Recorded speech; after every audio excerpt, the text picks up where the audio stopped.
Hey guys, it's Anya, welcome back. Today we're making an apple cinnamon cake. Let's go ahead and get started.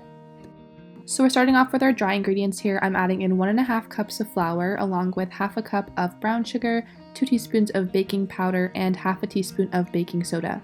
I love this recipe because you don't need a stand mixer or anything. You can see I'm just whisking it here, and then I added in my apples and I continued on mixing. I moved along to a spoon though because it got pretty tricky with a whisk. For the wet ingredients, I used half a cup of applesauce along with half a cup of Greek yogurt and 2 eggs. Now, if you don't have applesauce, you can substitute this for vegetable oil or canola oil. Those work great as well. It's time for us to mix our dry and wet ingredients together, and as you can see, I'm doing this right here. And a quick baking tip, never overmix your batter. You want to mix it until it is just combined and there's no dry ingredients showing like this.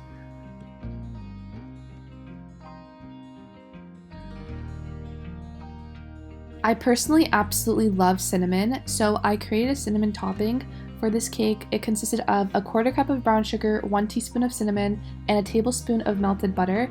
It should turn into kind of like a crumbly form like this, and I sprinkled that on top of my cake.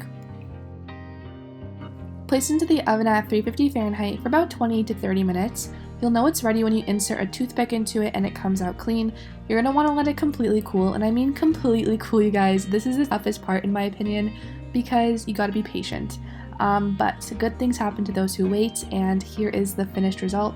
I added a glaze on top. I'll leave the complete recipe in the description. It's not that tough. But yeah, that's about it for this recipe. Thank you for watching, and I will see you in the next one.